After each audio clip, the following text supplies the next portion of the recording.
Here's the Lowdown with Lowetide on Sports 1440. Presented by Wolf GMC Buick. We're making it easy. WolfGMCBuick.com.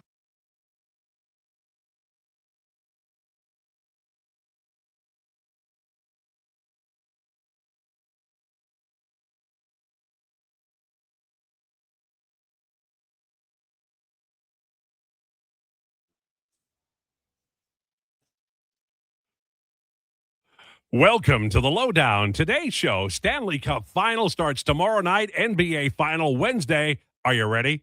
Combined population of the NHL cities in the final, 1.2 million.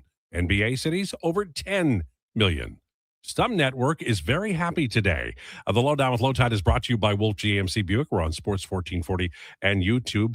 Huge May savings on new 2026 Sierra 1500 pickups and all remaining 2025 terrain SUVs. WolfGMCBuick.com. As you know, we are live on YouTube. We're also live on sports1440.ca, iHeartRadio, Radio Player Canada. After the show, it's Apple and Spotify podcasts. We're on Twitter at Lowetide, at Mac McLennan, and at Donovan Paulson. People keep not showing up for work, so I got to go down the line and look for the people that are on the show. You can text or call 833-401-1440, 833-401-1440. Jason Krueger will be our guest at 1:20 today. We will have Donovanations. We'll do our NBA and NHL Finals predictions. We're going to talk a little baseball today about Tarek Skubal. Will he be in Detroit late summer? We'll find out. We'll look for Oiler news and talk about what we can expect CFL Week 1 and so much more. NBA, NHL, of course, dominating. All right, it's time for the introductions.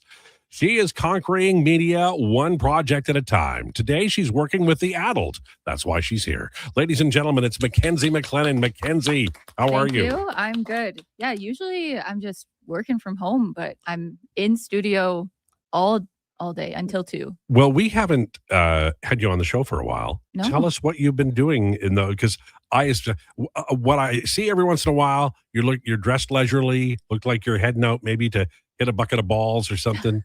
Well, last week, when you saw me, I was headed to Remax to do a quick little interview with the Riverhawks pitching coach. And it was really hot that day. Yeah, it was. Been down to Remax a couple of times. Lots of Elks stuff right now. They've been really awesome about giving us some up-close access. Lots of sideline stuff. What else have I done?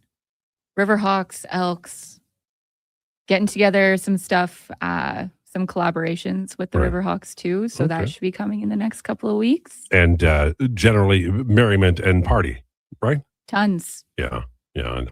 I was young once. He was sick all weekend, watched sports, mostly Jays. I played some James Bond video games, but mostly bitched and moaned. Pretty much what you hear when he's here on this show. Ladies and gentlemen, it's Donovan Paulson. Donovan Paulson, everybody. Thank you. Sick as a dog. Sick as a dog. If you didn't get it and you didn't get it off the top, you can definitely hear it in my voice right now. Sick as a dog. It was very fitting.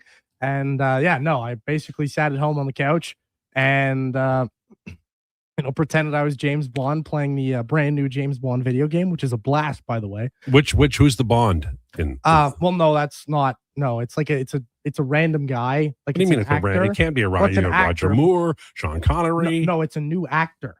It's not like the guy who's going to play James Bond in the next movie, but it's an actor that they, it's an original AI take. It's not AI, but it is an actual actor. Okay, did you like it? Is it a good game? Oh, it's a great game. I may or may not have finished it because of how sick I was.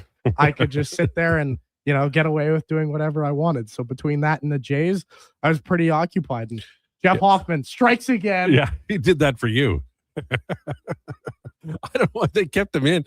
You got a big lead. Once he gets 2 men on base, pull him, Oh, well.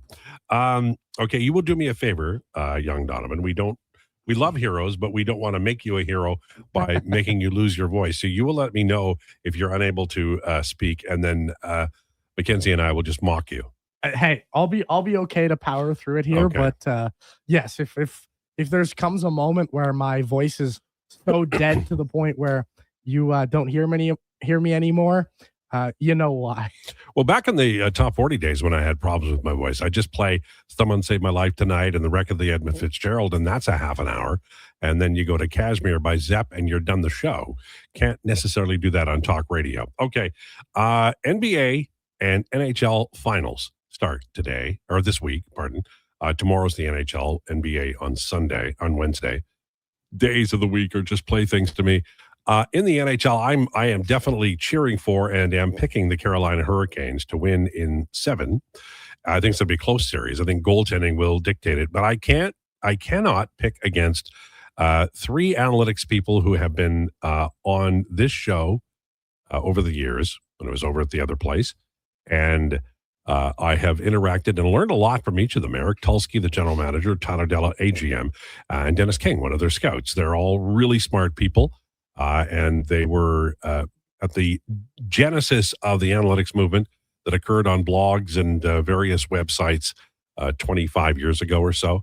And they sacrificed all in order to pursue a dream. And that dream has come true. And winning a Stanley Cup ring would be great. And Taylor Hall will be on, the Stanley Cup winning team should Carolina win it.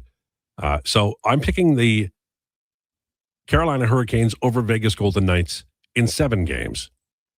What about you, Donovan? Who are you picking?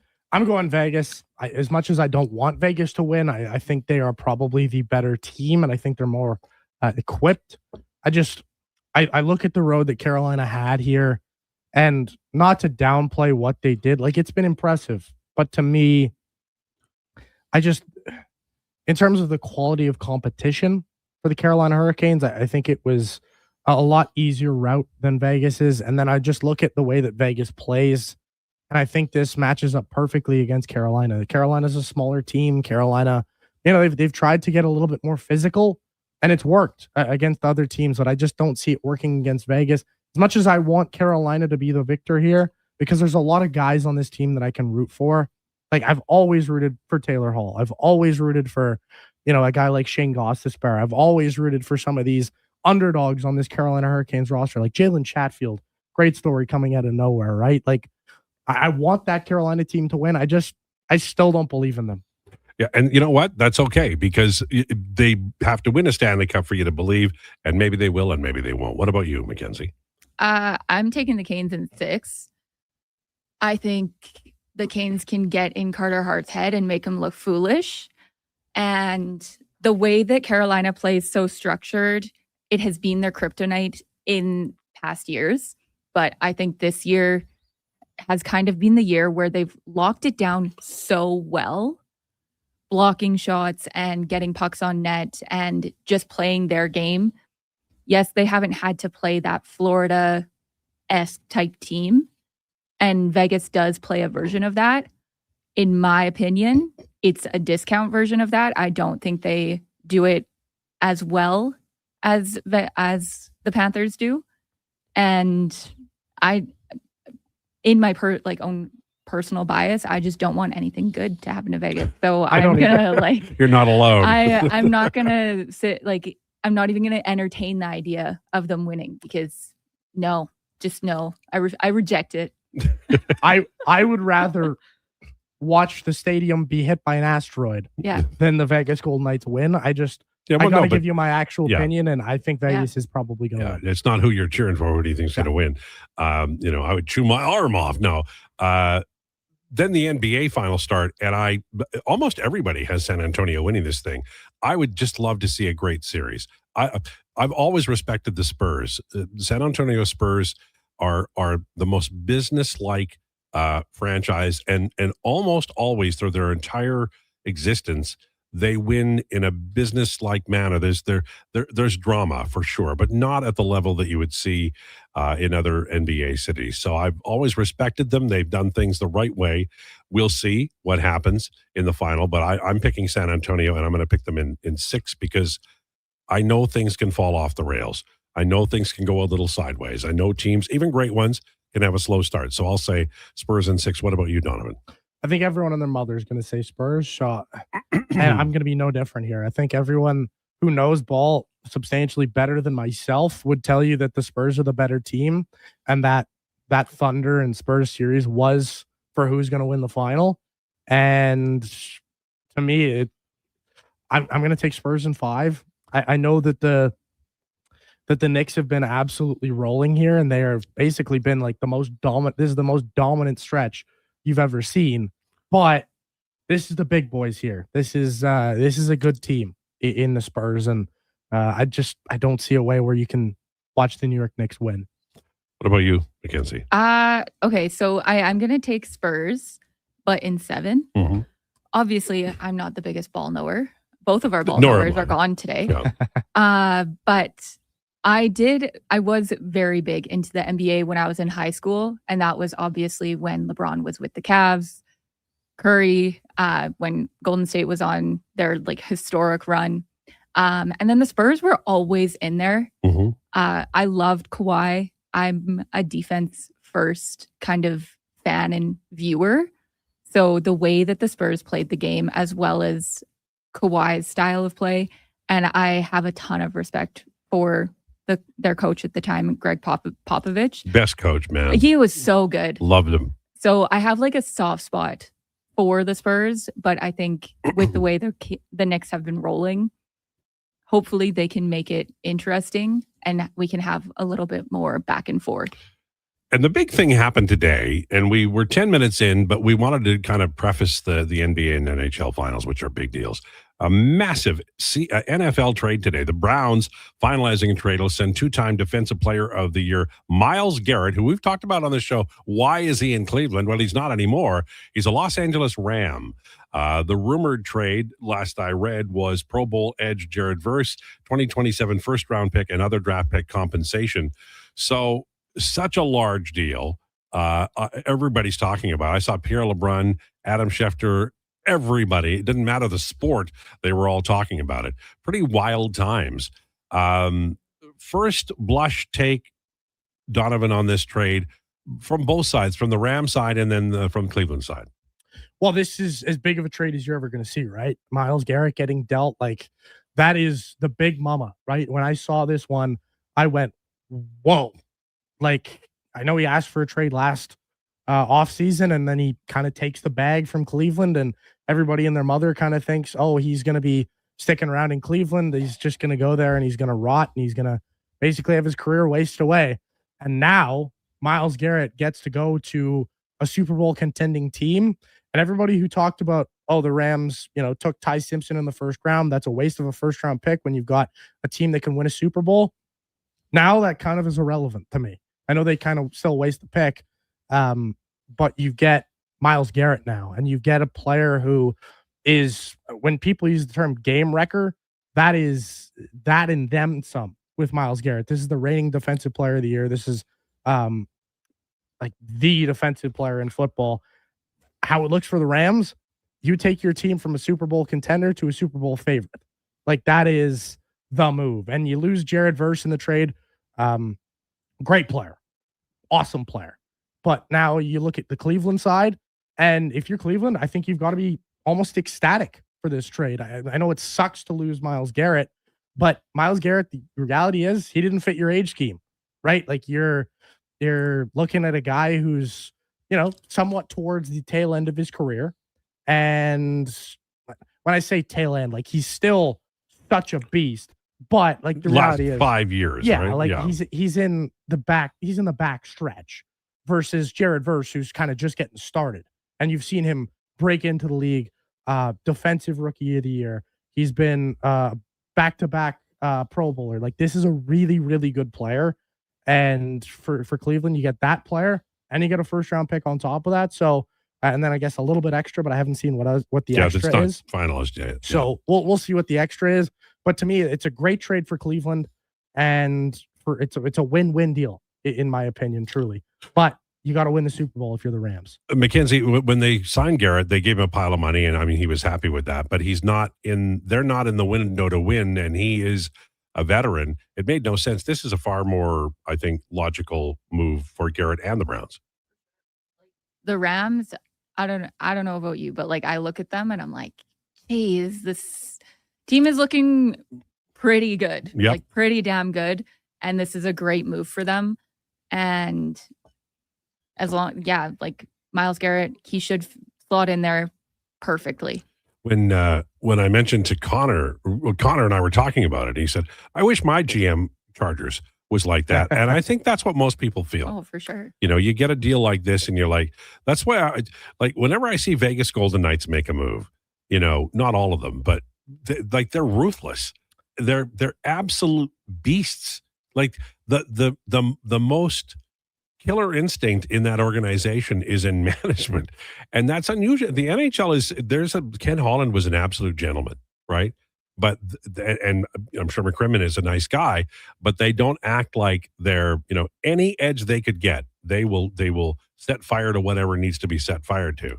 And this move, not that they're giving up a lot. I understand that, but it's the kind of move that the Dallas Cowboys used to make when they were smart. And this is a smart move by the Rams. This is a move that, so I guess the one thing, MTR chimes in, Donnie, the Simpson pick looks even weirder now, in my opinion. Imagine the player they could have gotten to help them win a Super Bowl this year.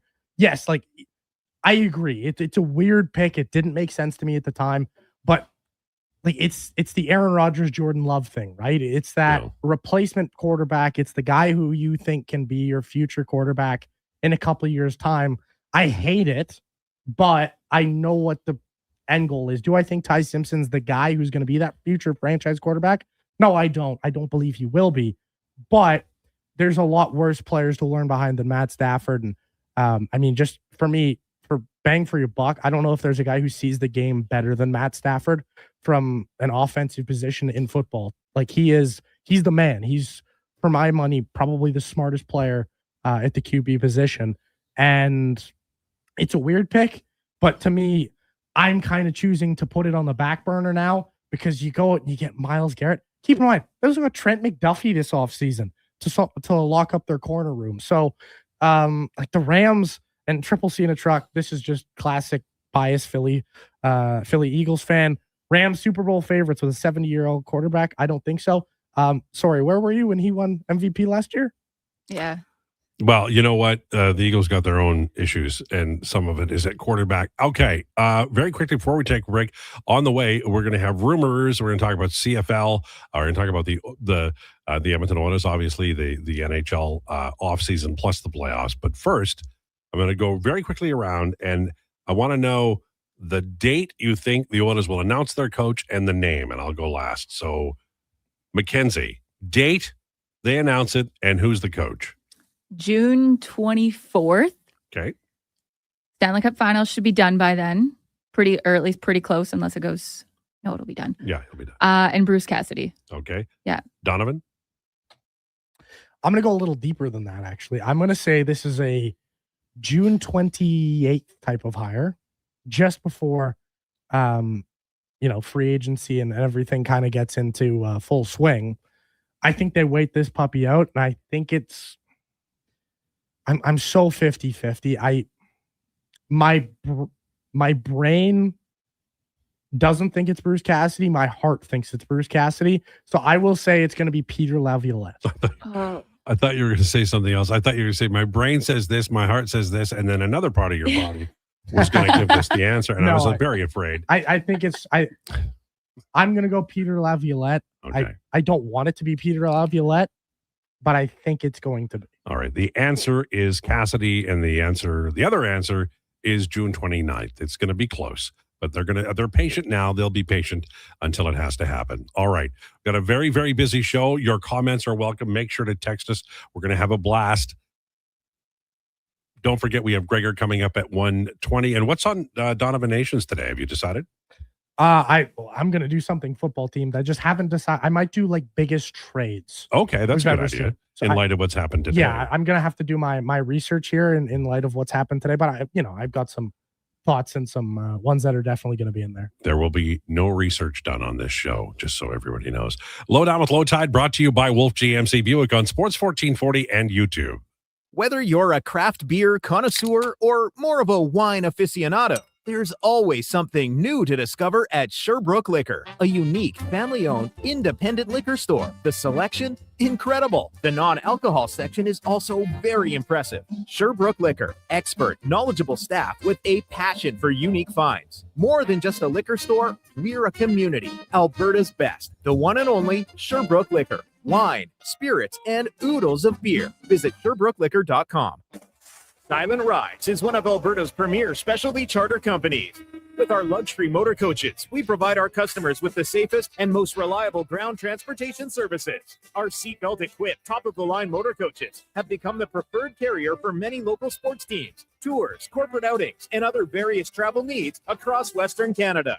For more information and to request a quote, contact sales at 877-748-0991 or visit silentrides.ca. When thirst strikes and your energy begins to fade, one hero rises above the rest. Introducing the Superpower Smoothie from Booster Juice. A bright sun-charged burst of mangoes, bananas, and blue spirulina. An out-of-this-world smoothie, just in time for the new Supergirl movie. Discover your power and channel your inner superhero.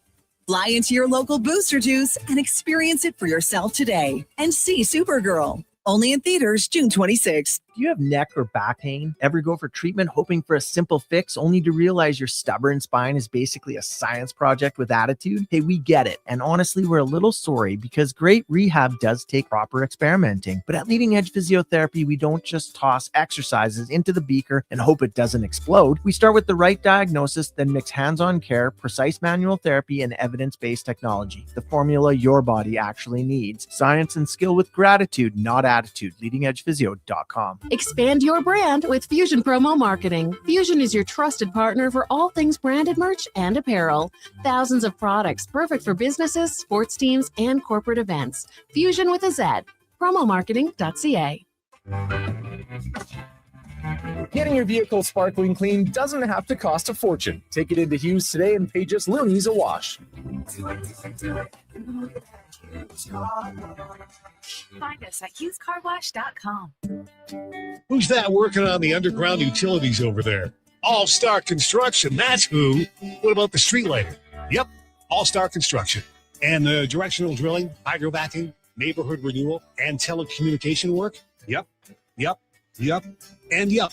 Since 2009, All Star Construction has been doing all that and more, shaping and building Edmonton communities for land developers all around Edmonton. That's what All Star Construction is all about. I'm Rick Showers from Noble RV, and 5 years ago, a lot of people bought their first RV, not because they were really into the RVing, but because camping was literally the only thing you could do with your vacation time. You couldn't go on a cruise, travel was a nightmare. So you bought an RV and you enjoyed it. But now you have all your options back again. And that RV you bought during COVID might be sitting around costing you money. An RV needs love, care, and attention whether you use it or not, right, Rick? That's right, Bob. It's okay to declare it was the right solution for the time, but those times have changed. And you might find that an RV doesn't fit your plans anymore. And that's okay, because we can sell it for you. Pass it along to a family that would choose camping over anything else available in the world today. So bring it to Noble RV. Together, we'll celebrate what it did for you when you needed it and what it can do for you now that it's time to move on.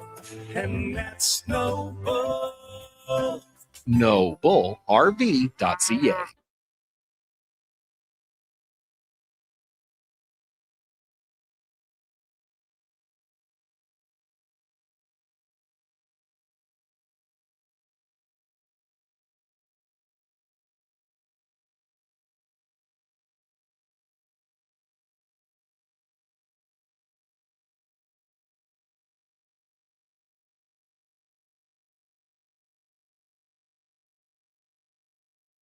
You need the lowdown? It's with Lowetide right now on Sports 1440. Presented by Wolf GMC Buick. We're making it easy. WolfGMCBuick.com.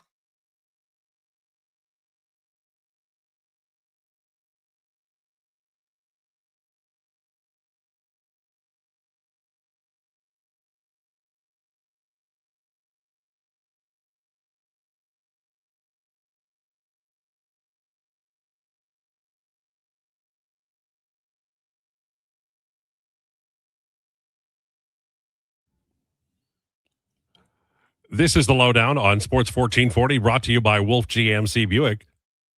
Family owned and community driven. We're making it easy. Visit wolfgmcbuick.com. It's a rainy, windy one, dressed accordingly. And, I'm not saying, put a brick in your pocket, but it is breezy enough to kind of move you. So be careful out there today. And sometimes I was on the Henday an hour ago, a little over an hour ago, and visibility, because of there's rain, and then there's lots of visibility issues because of big trucks going by. So be careful out there. Okay, it is time for Rumors, brought to you by Harley Davidson of Edmonton. Join them this Saturday from 11 to 2 for their dog adoption event with the Paws Up program. Oh my God. Meet adorable dogs, find your new best friend, and grab something off the barbecue starting at noon. Only at Harley Davidson of Edmonton on the Yellowhead Trail or hdedmonton.com. Wow, that's outstanding. Bikes, chats, dogs, and a barbecue. You can't go wrong there. Okay, lots to talk about here. I want to start in the NHL, where something significant has happened. And you're not going to like it. The Toronto Maple Leafs have hired Judd Brackett, whose reputation is over the top in terms of procurement of amateur players. Has most recently been doing good work for the Minnesota Wild, and is now got an assistant general manager job with the Toronto Maple Leafs. They needed him, to move him up to a higher level job. He got it, and this is a individual who for a long time now has provably been able to beat the luck of the NHL draft, which is hard to do. And so that's from a Toronto Maple Leafs fan point of view, I would love to bury that, but it's the lead. That's a big deal for an organization that really does need some help. Every team needs help, but they've got to find some players in a hurry. And hopefully they'll be able to, produce in the next couple of years. We don't know what's going to happen with Austin Matthews or Nylander or any of those cats, but Toronto needs players, and they're probably going to get a few really interesting ones. We do have the final part of the Myles Garrett trade. Donovan, can you read that to us and give us the deets? I can. So obviously, for those of you who didn't hear the Myles Garrett part, the part we knew before, the Rams receive one Myles Garrett, reigning Defensive Player of the Year, in exchange for Jared Verse going to the Browns, a 2027 first-round pick. We knew that, but the extra parts, a 2028 second-round pick goes to Cleveland, as well as a 2029 third. So Cleveland gets a massive haul. That is, make no mistake, that's one of the bigger trades you're ever going to see. Would you say they, LA came for him and then they just wouldn't say no until they got off the phone? It sounds like they stacked up some nice assets there. Yeah, that screams to me, whatever you want, we'll give it to you. Just we're not leaving without Myles Garrett. No. That is, like you saw the Max Crosby trade. That is that and then some. Obviously the Crosby trade gets rescinded. I wouldn't be surprised to see someone trade for Max Crosby now again. That's somebody's going to feel the need to make a move here after that trade, I would imagine. Speaking of making a move, Russell Wilson has finalized his deal with CBS. He's going to the booth. He'll be another former quarterback who does a better job than Tom Brady. Do you actually think he's going to do a good job? Sorry. I don't have any idea. I just wanted to take a shot at Tom Brady. I think, this is just my personal opinion, he is the weirdest guy who will ever be. That might be great for television, though. Tom Brady, weird guy. Oh, yeah. Very weird guy. And he doesn't make himself less weird when he speaks and is on camera on television. See, Tom Brady's a weird guy, but I can watch Tom Brady break down a football play. Oh, yeah. And Tom Brady, it makes sense. And I like Tom's not amazing on the broadcast, but he's good enough. And I understand, he's Tom Brady. I respect that opinion. Where I'm looking at Russell Wilson and I'm thinking of Mr. High Knees. I'm thinking of all these ridiculous things that he's done over the course of his career. And I'm going to look at him and I'm going to say, I know he's going to make weird analogies. I know he's going to say weird things. So does John Madden. I think he'll be entertaining. He might be entertaining, but it might be for all the wrong reasons. Well, we'll have to wait and see. Maybe I've got to wait and see. I don't know. But that's a weird choice to me.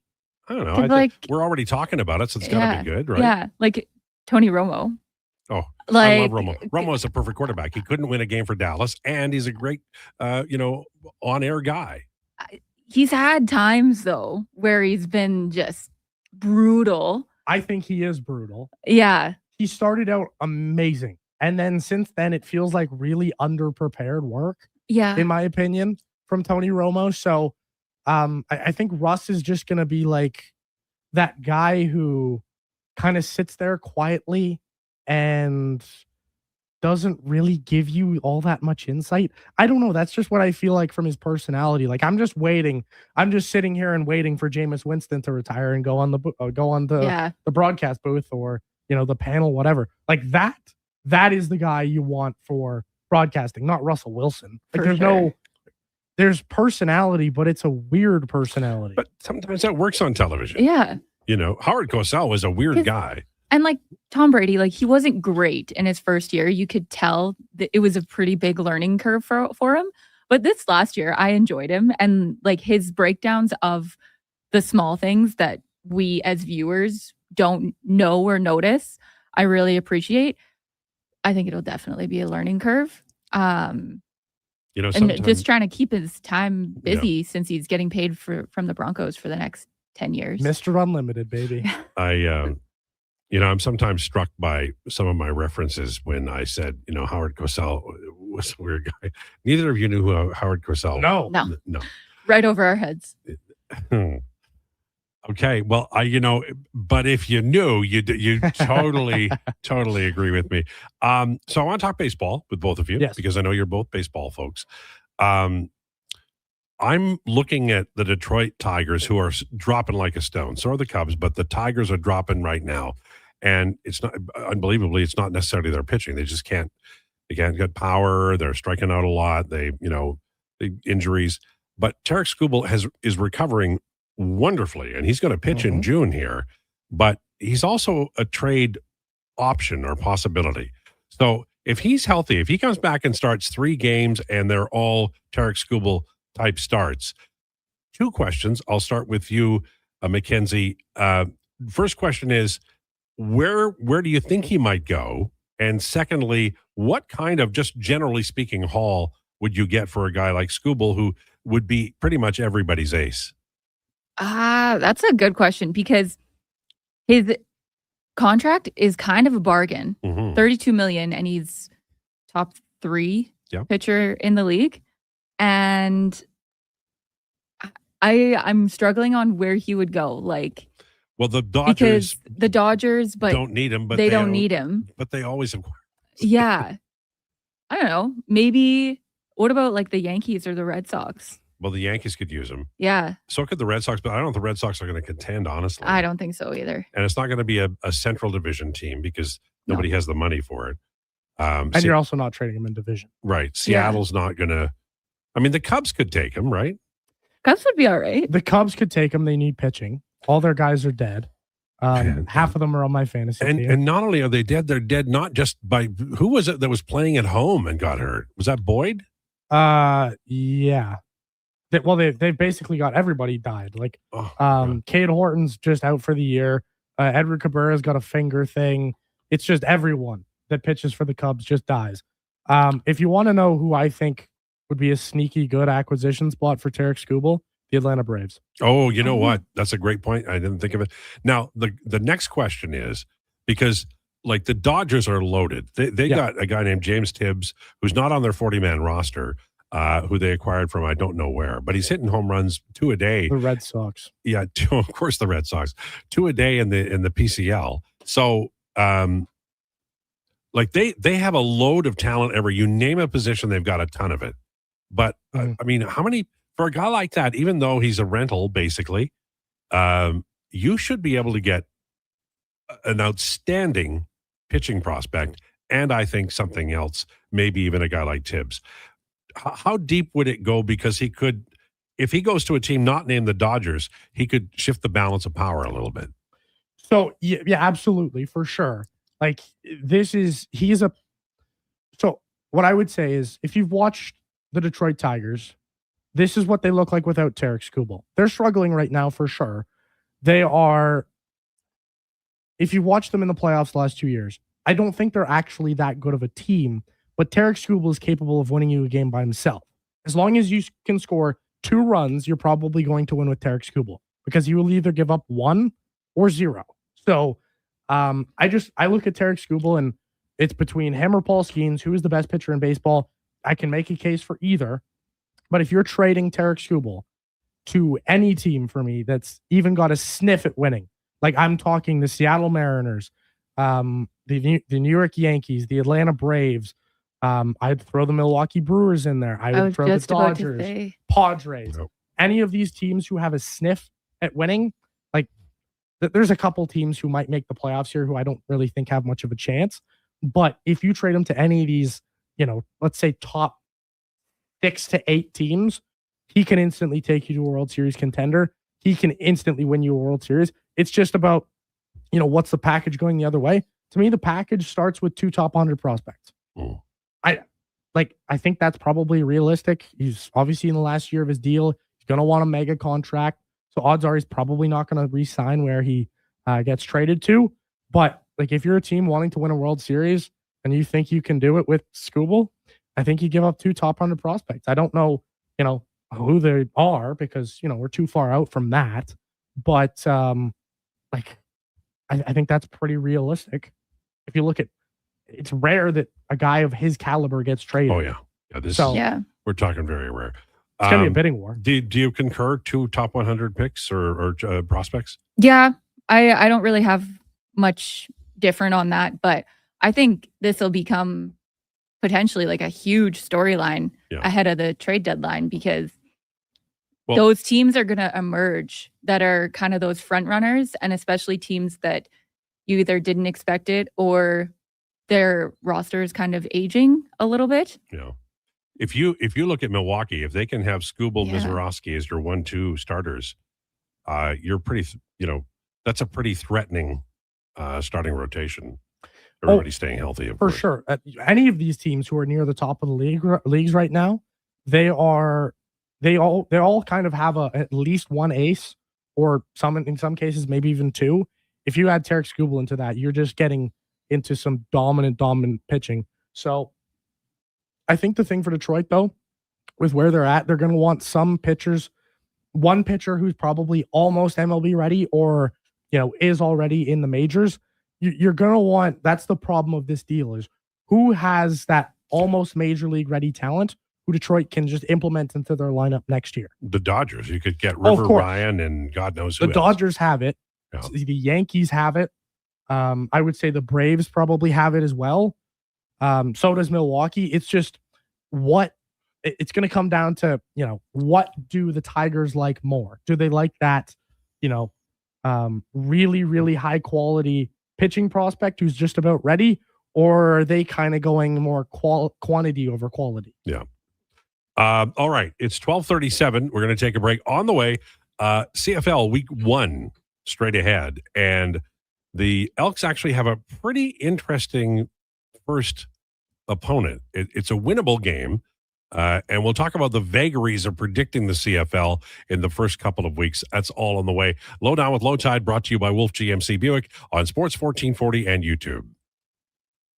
Largest trade shows, the biggest names in entertainment, exhilarating sporting events, and more. And stay for the experience at the Edmonton Expo Center. Looking for the perfect place to host your next big event? From trade shows to galas, meetings, and concerts, the Edmonton Expo Center has the space, event expertise, and service to make your next event unforgettable. With over 522,000 square feet of flexible event space, in-house catering, and operational expertise, they bring your biggest vision to life. Learn more at EdmontonExpoCenter.com today. With Play Alberta, backing the home team goes beyond the bets. That's because your picks have provincial impact. Play Alberta is the only app in the province that puts all revenue directly back into supporting programs and services that Albertans rely on every day.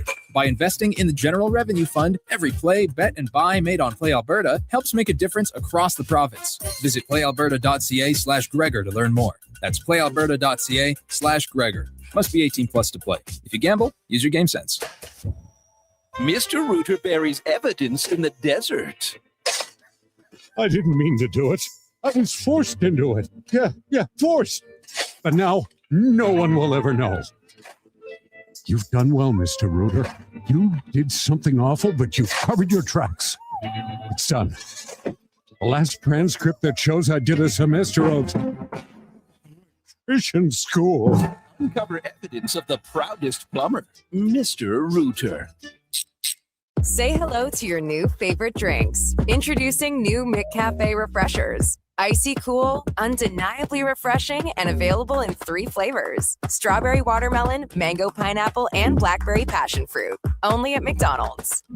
Hi, it's Jason McCoy. You know, music's given me a lot of great moments, but nothing means more than time with my dad. When he was diagnosed with prostate cancer, a simple PSA blood test was key in detecting it early, and we got more years, more laughs, and more memories. Guys, it's a quick test that just might end up saving your life.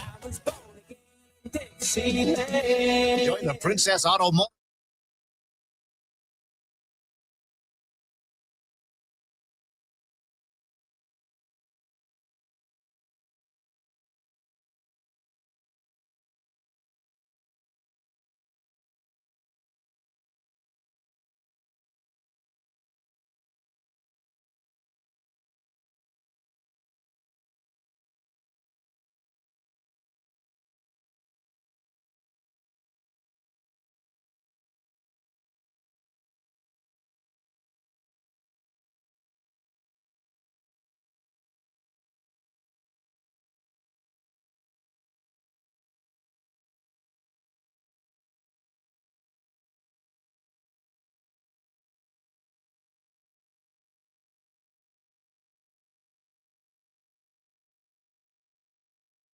The Lowdown with Lowetide on Sports 1440. Can you fit Sports Encyclopedia on a business card? Presented by Wolf GMC Buick. We're making it easy. WolfGMCBuick.com.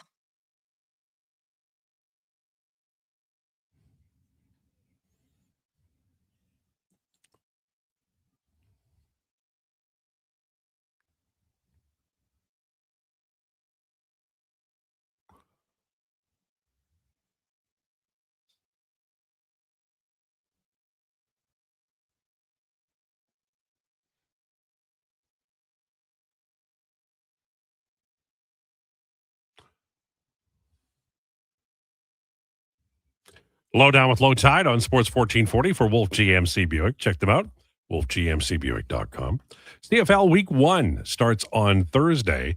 It's an interesting week because the matchups are, at least at some level, similar teams in terms of quality. The opener is Montreal-Hamilton in Hamilton. That is should be two great teams playing.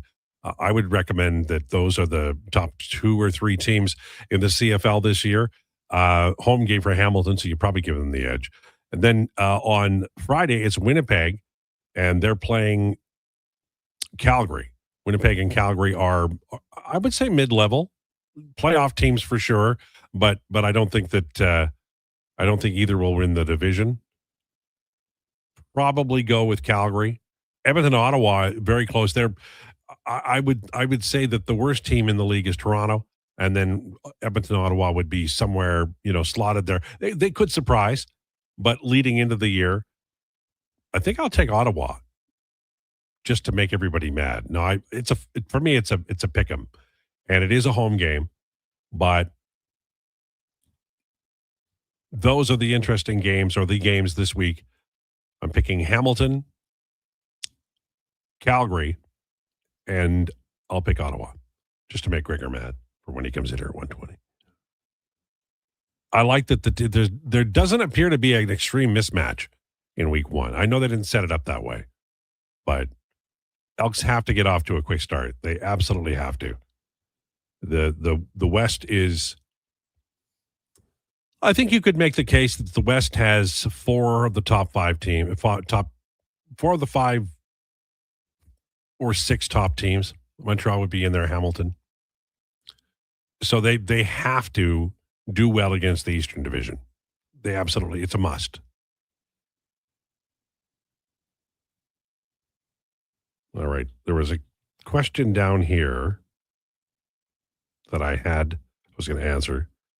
Anthony says, my heart says Bruce Cassidy, My head says Peter Laviolette, and my really, really big, long, humorous bone says John Cooper. So there you go. Great text from Anthony. Couldn't agree more. That is a perfect text to describe the Oilers coaching situation. You want to get in some other text here? Because there were some good ones here. I quite liked some of these. BC Oiler, did Donnie lose his voice from screaming at Jeff Hoffman and John Schneider on Saturday? Yes, I did. That was actually enraging to me. I couldn't believe how that was handled. I don't know why they kept him in. Like they've been doing goofy stuff. Like they've been using them earlier, both of their closers earlier, and using, was it Rogers? I can't remember who was closing. Last week. They got to get it buttoned down, but Hoffman, I don't think, should be in a high leverage position for a while. No, and I mean this also going to get us into a text from Darcy. This is a long one. I'll read most of it. Good afternoon, Lowetide. Just switching to baseball. I'm a fan of every sport, but I'll be the first to admit I don't know a lot. But every time I find myself watching the Jays, I've seen Hoffman go on the mound. It's a terrible result. In the World Series, he was terrible. The other night, he was terrible. I've seen it in the past. I'm not saying every time he goes on the mound, but my goodness, this guy just does not look like a major league pitcher. Well, I'll say this. I've watched a lot of baseball in my life, and pitchers are kind of like goaltenders in that they're voodoo. I'll tell you a quick story. The Expos had a young closer named Jeff Reardon, maybe 80, 81, somewhere in there, 82. And he was struggling. His wife went to the grocery store, and she ran out of the store crying because everybody was so mean to her in the grocery store in Montreal. And it's a tough gig. It really is. And Hoffman's going through that right now. That said, I can give you thousands of names of pitchers who've been in that position. They leave a city, they regain their ability to pitch, and they go on to spend 4 or 5 productive years in another city. Now, Hoffman's a little older, so maybe he doesn't have that in his career. But that said, there's a pitcher named Dustin May who was just garbage earlier in the year, and he added a cutter. And now, the last 3 or 4 outings, he's been terrific. Pitchers who are struggling always have the ability to come up with a new pitch, change their arm angle, change where they stand on the rubber, far left, far right. There are always tweaks going on. Hoffman, I mean, I would not put him in a high leverage position until you're out of the pennant race. Just pitch him in the 5th or the 6th and take that element away from him and see if he can regain his confidence, because a lot of sports is confidence. And right now, he doesn't look like he's convinced he can beat a guy. I don't understand how you can watch this performance so far this year and watch the same thing basically last year, which I'd argue he's been worse so far this year than he was last year. It's just, I think they're so stuck up on what he's done in the past. Like, if you look at him as a Philly, he was awesome. But he's come over to the Jays and he's stunk the joint up. Frankly, like, he's just...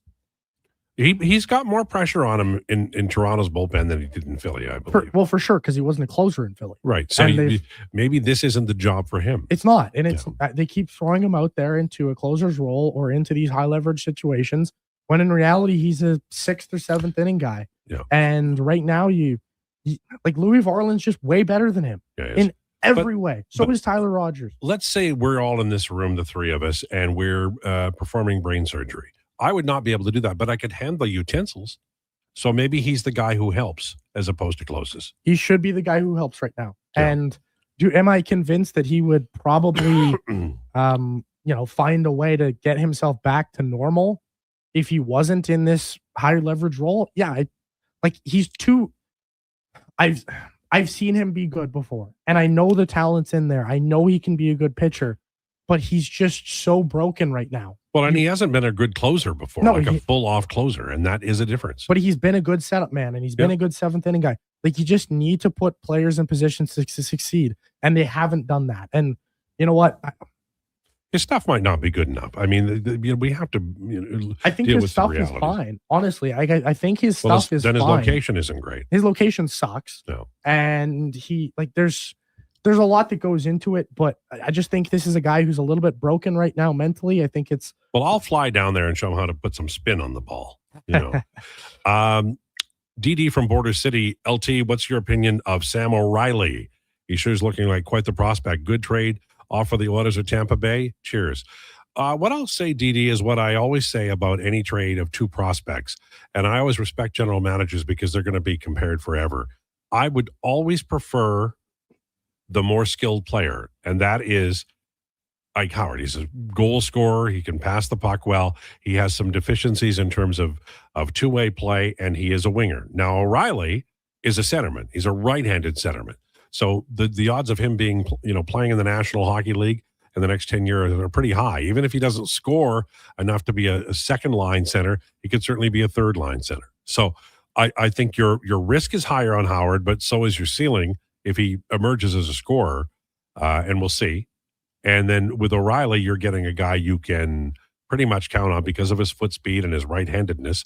Handedness is a big deal in hockey. It just is.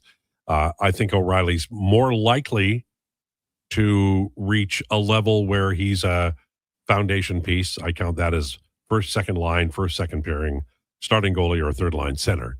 I think Howard is less likely to do that, but if he gets there, he will have more of an impact and he'll end up, for instance, making more money in the National Hockey League. We'll see. And that's just an opinion. It doesn't have to match everybody else's.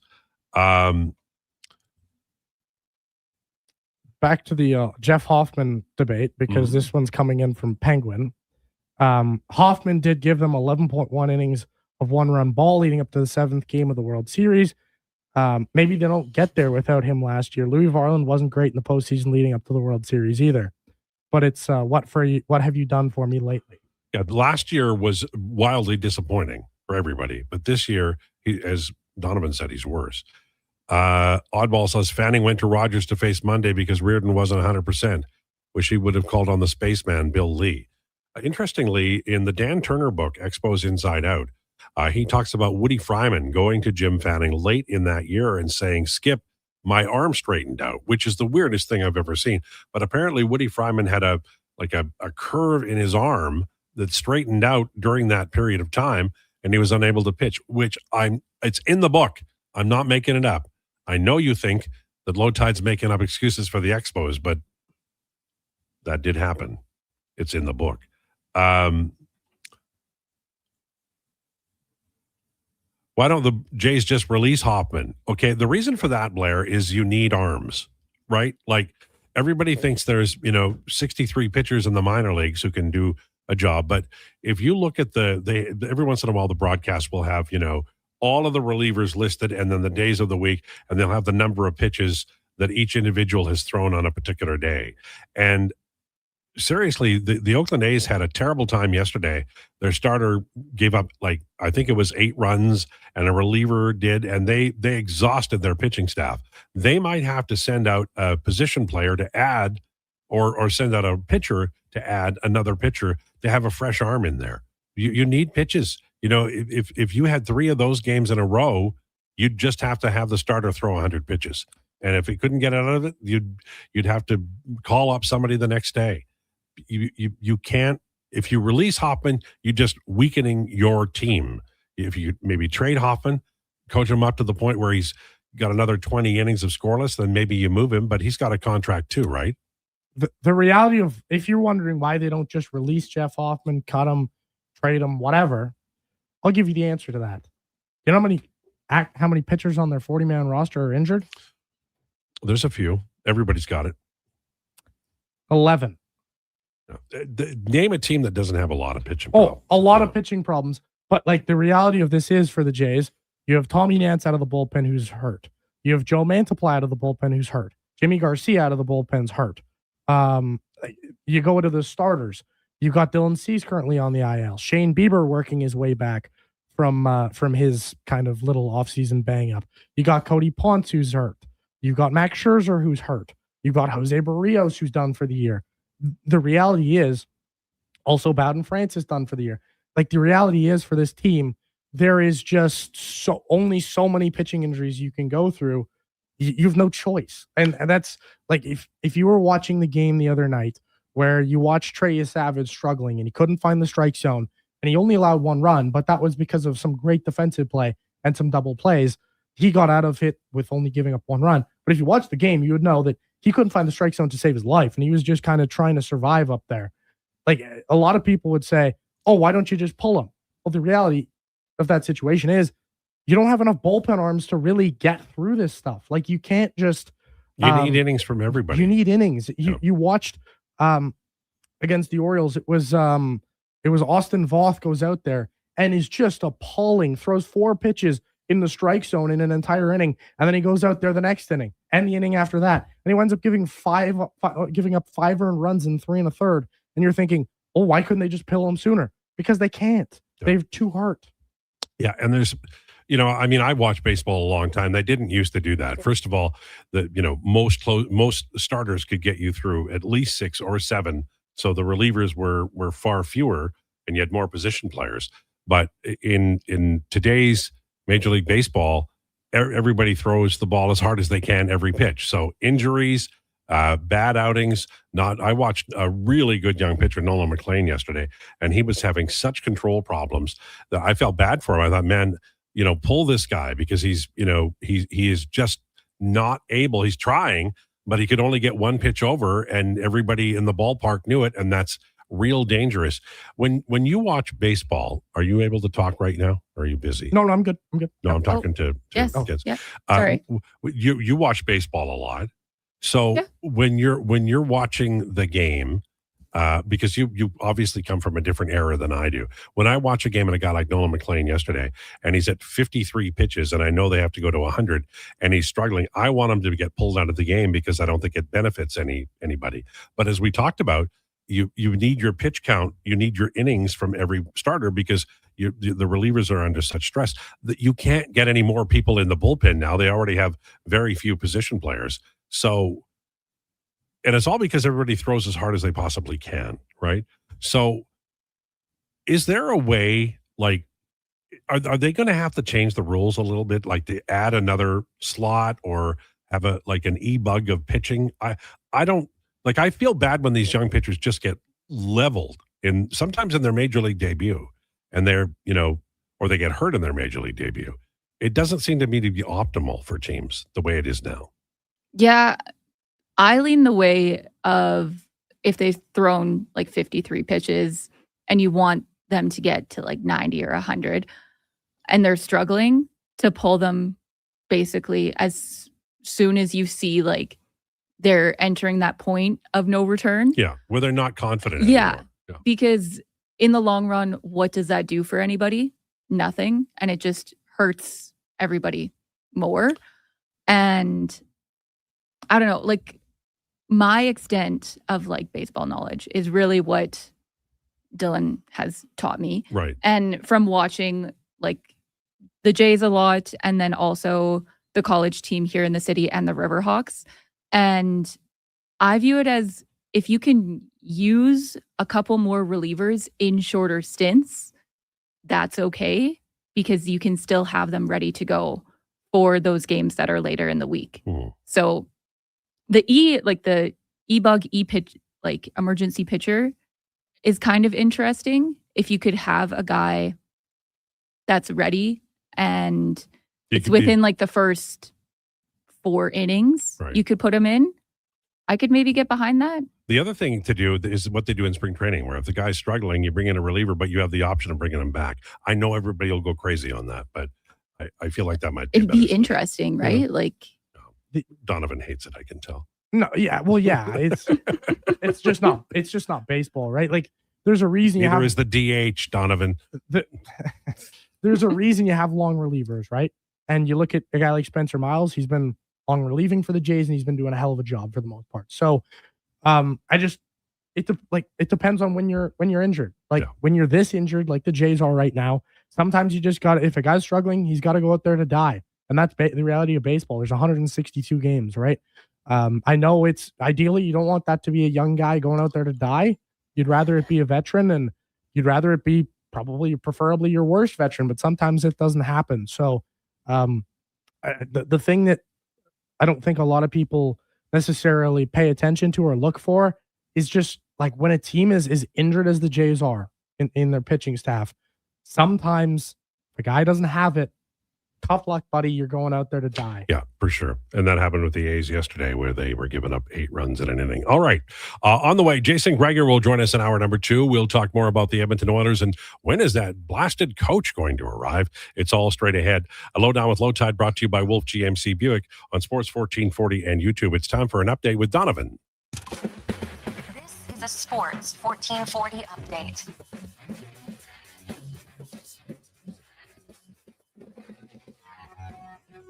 This Sports 1440 update is brought to you by Elks Nation. For the best Elks coverage year-round with podcasts and articles, go to elksnation.ca. Player interviews, game analysis, and more. The best green and gold coverage online, elksnation.ca.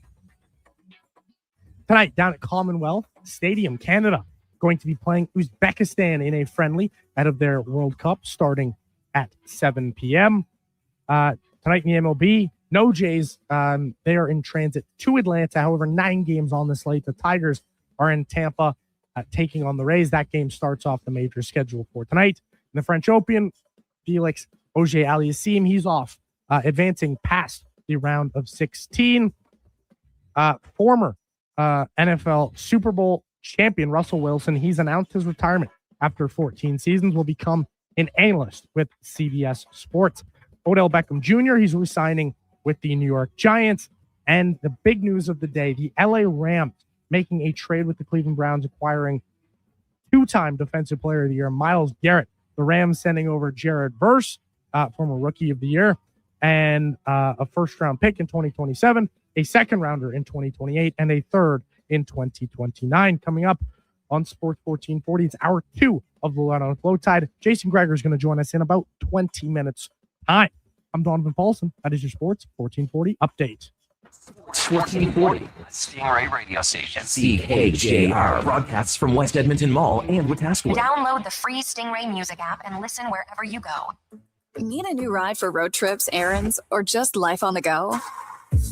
Go Auto offers a massive selection with over 15,000 new and used vehicles to choose from. With over 70 locations across Western Canada, finding your next ride has never been easier. Whether it's a roomy SUV for the family, a sleek car for the open road, or a rugged truck for your weekend adventures, you'll find it here at a price you'll love. Explore thousands of vehicles today at goauto.ca.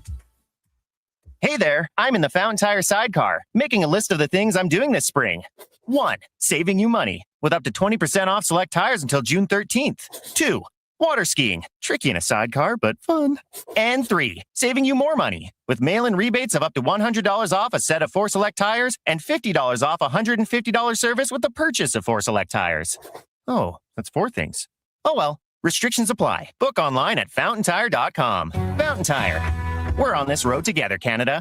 The Brick is thrilled to introduce the new exclusive Shaquille O'Neal home lineup of furniture. Each piece features premium Shacopedic memory foam for exceptional comfort, made to be lived in and loved for years. Each piece is built on a strong hardwood frame, offering sturdy comfort day after day. Head to any Brick location and snap a photo with Shaquille O'Neal.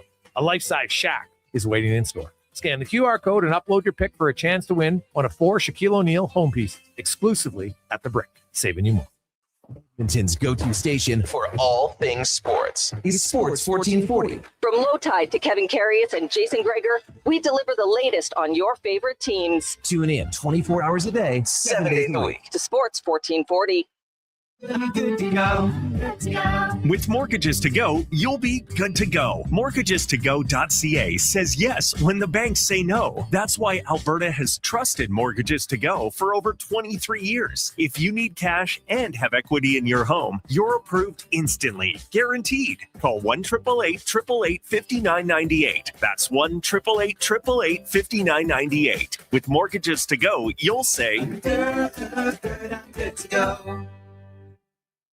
Our new McCafe crafted sodas just drinks or something more. Like Sprite Berry Bliss, Creamy Strawberry Coke, and Orange Dream. All swirled with fizzy flavor and topped with silky cold foam. Only at McDonald's. At participating McDonald's restaurants in Canada. Vashon Concrete Products. From concrete and septic tanks to blocks, precast water pads, Jersey barriers and aggregates. Farmers, contractors, homeowners. Plan your next project at bashawconcrete.com. Family owned, over 60 years pouring. Bashaw Concrete Products. Once again, start here. bashawconcrete.com. Since the 1930s, the Dorchester name has been synonymous with chuckwagon racing in Alberta. And now, it's just as well known for golf. Dorchester Ranch Golf Course is open for the season. A challenging 18-hole course nestled in the rolling coulees of central Alberta. Stunning views, reasonably priced, and only 40 minutes from Edmonton on newly paved roads. Play the course built with pioneer spirit and family pride. Dorchester Ranch Golf Course. Book your tee time today at dorchestergolf.ca.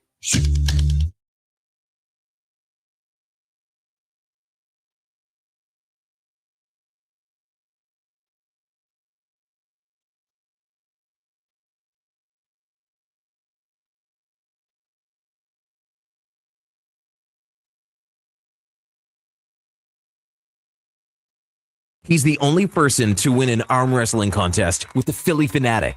The Lowdown with Lowetide, now on Sports 1440. Presented by Wolf GMC Buick. We're making it easy. WolfGMCBuick.com.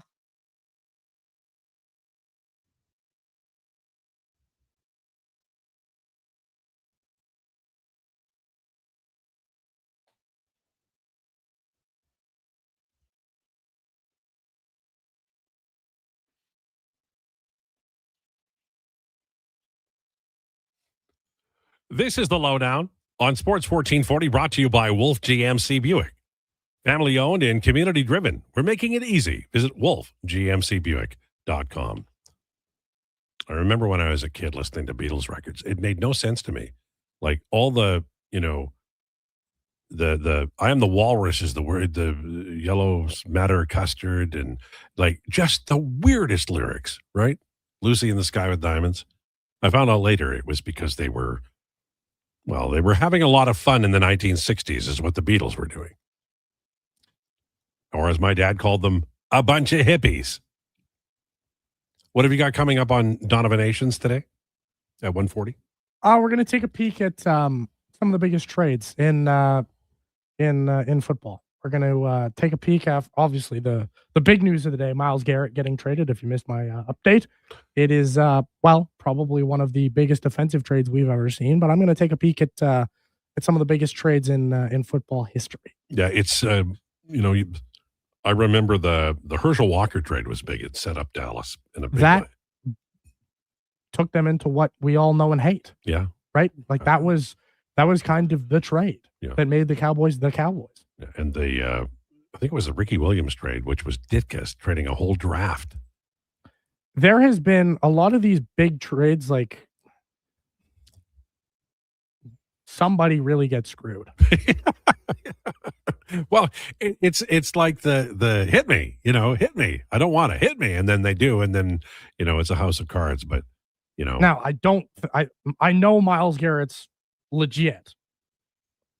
I'm 100% positive that the Rams aren't going to get screwed here, but I'm also 100% positive that the Browns aren't going to get screwed here. So, well, the Browns will find a way to screw it up. The Browns might screw up the picks, but I know Jared Verse is a stud. Sure, but they'll trade him for a load of hay. I mean, come on. They had a perfectly good quarterback, and then well, anyway. The Juice says, where do you see the Oilers needing to spend money assets to improve results? A $4 million third line center via free agency, or a $6 million legit scoring winger to play with 97. Well, I think I'm a little different than most people. I'd like Connor Murphy to sign. I think that would be a really good signing by the Edmonton Oilers. I'd like Szymanski to sign here. I just think he's going to price himself out of this market. So it would be great to get a Jordan Kyrou. I don't know that they can afford him. But if I had to, I would say that Murphy is the priority. Get him signed, depending upon what you're going to do with Darnell Nurse. But Murphy played really well here, and then, ideally, if money was not an issue, then I would say get Kyrou, Dickinson, Murphy, and a really solid backup for Tristan Jarry. And maybe that's Michael T. Pietro, or maybe it's, Connor Ingram. I don't know. But that would be my shopping list. What do I value the most, or what do I put most priority on? Boy, a really good offensive player like Kyrou in his 20s has real value. And like I believe Ike Howard will make it, but if he doesn't, you need another guy. And Kyrou is certainly more than that. I don't know that he needs to play with McDavid or Draisaitl, but I think he could help a line in a big way. So here's the thing. I think we should probably outline for Juice and others wondering is it sounds like Jason Dickinson's going to give up $5 million. And that's too rich. Which is way too much for a guy who, what did he have, 17 points? But the Oilers have done that, but they've already signed their third line guy in Frederick for a lot of money. They can't do it again. Well, yeah, you can't do it. You can give a lot of money, in my opinion, to a third line center, but you better give it to somebody who has a lot more offense than 17 points. Yeah. And look, he's a really good shutdown center and a penalty killer, but you need a little bit more torque offensively. My guy would be Boone Jenner. If you're going to spend that kind of money on a third line center, I think Boone Jenner would be my guy. That's a guy who doesn't really stay healthy a ton. Missed like 20 games ish last year. Yeah. So, but you look at the actual point production and it's really, really quality. Good leader. Like there's a lot of intangibles for me with Boone Jenner. I just like the way the Oilers are at center. I just want them to run McDavid, Draisaitl, Nuge, and Szymanski. I just don't think Nuge is a center. I really don't. Not anymore. Third line center is going to be playing the soft parade. I do not want to see this team spend money on a center when they have centers here, and they need defense, and they need. Quite honestly, they need a goaltender. Did he, in your mind though, did he produce enough by himself? No, he never has.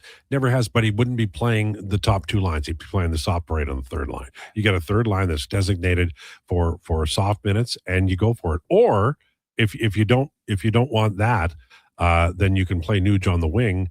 But I'd much rather get a center who's making $3 million via trade, who you can coach up, because signing guys who are over 30 who are centers means you just got the future winger, and they've proven that over and over. I like Adam Henrique, but Henrique was hurt a lot, and he wasn't effective a lot of other times, and that's what you get. They've been doing this since Eric Belanger in Edmonton, where you just sign a guy. I want this. I asked for an extra year, and you get an extra year, and then the guy has a no movement clause, and you can't move him, so you move him to the wing, and that's where your young players should be. No, I'm not doing it. If Dickinson signs for $5 million. That shows you how desperate everybody is for a center. I don't care that Ryan Nugent-Hopkins isn't going to be able to play the tough minutes anymore. Slot him at center, put him on a soft minutes line, and see what he can do. And if you have to move him back to wing, do it then. But they just don't have enough money to solve all these problems, and they have other problems that are more pressing. I don't think a lot of people know how bad this free agent crop is, truthfully. It's terrible. It's awful. Yeah. So that's why you got to sign Connor Murphy. Like, and there's Mike saying Boone Jenner's too old at 32. They need a younger guy. I couldn't disagree more. As far as a third line center, I want a veteran. I want a veteran who's capable of playing defensively. So would Boone Jenner come here for a no movement clause and say $5 million a year times 4? Probably. I don't want that. I'm out of the no movement business. No moves is just it's a reality of you need to give them sometimes. The only thing that has a no movement clause in my life is my ass. That's it. Everything else, you have to acquire a guy who doesn't have a no movement. Hitch says, so Tide beat the Philly Fanatic in an arm wrestling contest, but could you beat Yuppie in an Indian leg wrestling match? I can't beat anybody at anything at this age. I'd talk a good game, but that's a little different than actually being able to physically perform, as it were. I do walk, though. I could walk. Like, I could be like, remember Forrest Gump when he just took off on a walk? Yes. Yes. This is what I heard. Sorry. Hack, hack, hack, and then a calm yes. Are you okay? Oh, I'm actually okay. Yeah. Are you using your voice too much? I'm worried about you. No, I'm okay. Fine. Right. I just also thought back to the Nuge thing for a second. Do you here's my problem with Nuge at center. So obviously we know not a particularly big guy, not a guy who's particularly physical. What are the odds that he's playing with Isaac Howard? Well, on a third line. Here's does that line do it for you? Here's the Does it problem you have is you're not looking at the line as I'm projecting it. I'm saying that absolutely you're not going to play them against the other team's top players. So when you have Draisaitl has to play a tough minutes, he has to be on a top minutes line, probably with Podkolzin and another big winger. And that's your top minutes line. Then you're hoping that you can McDavid some clean air. Those are your two lines. Your fourth line, say with Szymanski and Frederick and Doc, is going to be a punishing line that you can run out there, not in every situation, but that you can do good business with. And then the Nuge line is offensive zone faceoffs, soft parade, trying to get that line to outscore what they're up against. And I understand this whole team for a decade plus has been focused around McDavid and Draisaitl playing a lot of minutes, and it doesn't matter what else happens to everybody. But my understanding is this team is going to be structured more like Mac T did it, and there will be an opportunity to have Ryan Nugent-Hopkins play against lesser opponents and dominate them. And if he doesn't do that, then you've got a problem. But I think he can. He's never had that role. So, but here's the point, right? Is he's going to be going up against bigger, stronger men. Every team has bigger, stronger men. I know what you're getting at. It's too small of a line. I'm not saying Howard's on the line. That's you saying that. But where is Howard going to play? But maybe he doesn't play. Howard is a winger. We're talking about centers. Howard might slot in somewhere, but maybe he starts in the AHL and he comes up, or maybe he gets a job with Leon. Or maybe I think Savoy is perfectly fine with McDavid. I wouldn't move him off the wing, and Hyman and McDavid and Savoy to me is a really good line. I wouldn't shake that up at all. But maybe Howard doesn't fit. I don't think Howard is the person to be talking about here. I think Nuge is. See, I think what's going to happen, because Nuge moves to the left wing, he takes Howard's job anyway. Yeah, I mean, so Howard's out of the equation. But I don't know. I've seen enough of they've liked to run Kapanen and Podkolzin with Leon Draisaitl. I'd have no problem with that. My thing is I just, if you're going to run Nuge on left wing, then you probably want to move Savoy down, and then Savoy's on the third line with whoever you get. But I don't think that's optimal. I think Savoy has shown that he is capable of being a top six forward in his last. So Savoy, McDavid, and Hyman is the top line. We agree it's Podkolzin, Draisaitl, and Kapanen. Now we're on to the third line. I think you're going to see a very similar arc to what you saw last year with Matt Savoy with Isaac Howard. He's going to play as a third line player to start, and then he's maybe going to work his way up. I don't see that happening at all for Savoy. For Isaac Howard? No, I don't think Howard. I don't know that Howard's on the team. I think he has to be on the team. No, I think he's a Jack Roslovic replacement. No, I think that's how you have to view him. He does not have to be on the team. Ike Howard could spend 30 games in the minor leagues, no problem. If he makes the team, that's great. But I don't want him. Remember, Savoy was on the fourth line and he was penalty killing. Howard can't do that. I know, but that's why you're going to have him on your third line. Well, to me, I'm not going to have him on my third line. To me, I think I'm pretty much penciling him in as Jack Roslovic. With respect, Donovan, you're creating your whole team around Ike Howard. That's backwards. Ike Howard may make the team and may not make the team. The rest of the team will be populated, and then if Howard plays well and there's room for him, then he gets the job. He's going to have competition, but I think what I'm saying is I feel like he's probably going to earn it, and because who are the Oilers going to sign that's actually going to be able to? That's what we're going to find out. But also, if we're basing this off of what we've seen with these Oilers teams with Chris Knoblauch, obviously they have to spend time in the minors, penalty killing. And Howard did that. Yeah. And Howard did do that. And then you have to start in the bottom six and then work your way up to the top six. The odds of that happening with whoever is the next head coach, it could probably pretty high, but it's going to be a veteran. I don't see Howard succeeding in a bottom six role. I really don't. And that's why I don't know that he's going to make the team. Yeah. In my opinion, I think he's a trade piece. He's a chip that's used this summer. He could go to get a third line center and some kind of pick or another piece, because he just, with the way the Oilers are constructed, I don't think he fits, because there's so many other guys that can play with Leon and Connor, and just because he's young and skilled doesn't mean that he deserves that spot, in my opinion. And they have guys signed on no movement clauses, like contracts like Nuge, that they're going to accommodate, and then they're going to find. Bowman must love Ike Howard, and it'll hurt him not to have him here. But you have to find a spot that Nuge can do damage in, and I don't think he's going to be on the power play as much. I think he will PK, and I think third line is where he's going to land. Maybe you play him as third line left winger, but that's cutting off some other players too. All right, we have to take a break. Jason Krueger on the way. We'll talk to him about this, the CFL, about the NBA and NHL finals. Lots going on. This is the Lowdown with Lowetide, brought to you by Wolf GMC Buick.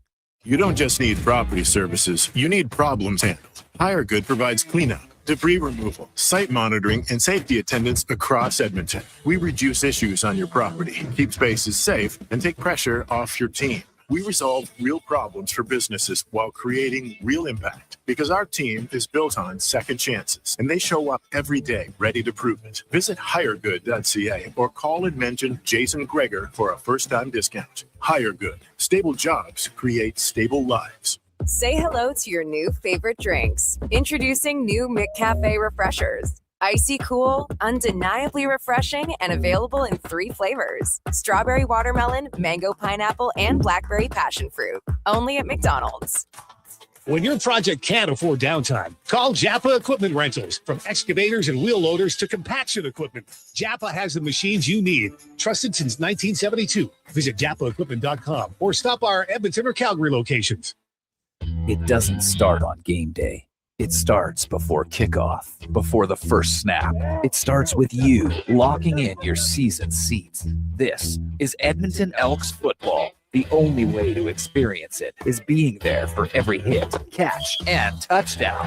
The Elks home opener kicks off June 20th against Montreal. Your season seats are your way in. Get yours now at goelks.com/season seats. Edmonton Elks. Our city, our year. 60 years ago, we started selling trucks as Western GMC Buick. Today, we are Wolf GMC Buick. We're still located on the corner of 184th Street and Stony Plain Road with the same ownership for over 2 decades. Our customers have trusted our family-owned, community-driven business. And for that, we are thankful. If you're looking for a truck or SUV, pop in and one of our seasoned professionals will get you a great deal, hassle-free. Come trust our team at Wolf GMC Buick. Wolf GMC Buick. We're making it easy.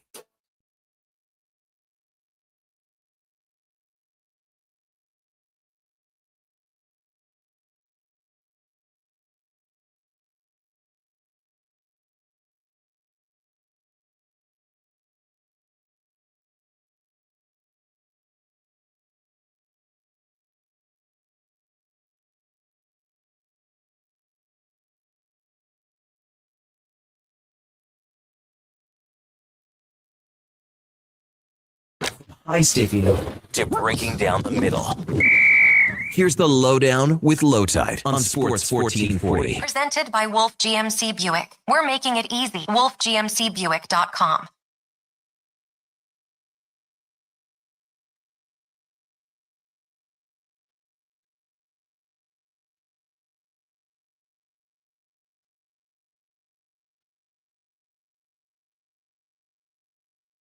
For Wolf GMC Buick. Check them out, wolfgmcbuick.com. 122, a wild day outside. Be careful out on the roads, especially I was on the Henday earlier, and visibility at that time wasn't fab, so be careful. Time for our headliner of the day, brought to you by Faber. Debt holding you back? Let Faber's licensed insolvency trustees help you tackle your debt. Book your free consultation at faber.ca or call 877-944-1177. That's 1-877-944-1177. Joined now by Jason Krueger. Mr. Krueger, how was your weekend? It was good, Al. It was a little bit quieter just because of the rain, but that's all right. It's a little rainy day. Played some board games. It's good time. What kind of board games do you like? Exploding Kittens is one of my son's favorites. Also, he likes 9 golf, which is like a golf cart. Nice. Nice. There you go. All right. That's good family time. Nothing wrong with that. All right. Lots to get to. Elks are through the preseason. I like their first week matchup. I don't think they're playing a monster of the midway in week number 1. Jason, what are your expectations for this team early in the CFL season? I'm not even trying to be hyperbolic here. I honestly believe for the rendition of the Elks, which is 5 years, this game on Saturday is the biggest game in Elks history. Like, they've done nothing. They've lost every opening game of the season as the Elks. The season has kind of been over before it began for the Elks. And this is, to me, this is a huge game to start the season. They need a win on the road. Then you have a bye. You'll have 2 weeks of hype, and people will be like, okay, the team won. Now, that's not going to solve all their issues, but it just puts them on a path that I really think they need to go down as far as winning games and rebuilding your fan base. Like, the organization, I think, has done a lot to repair its image in the community under Chris Morris. They've done a lot of really good things. They've said a lot of the right things. No one can question ownership's willingness to spend money and do all the things.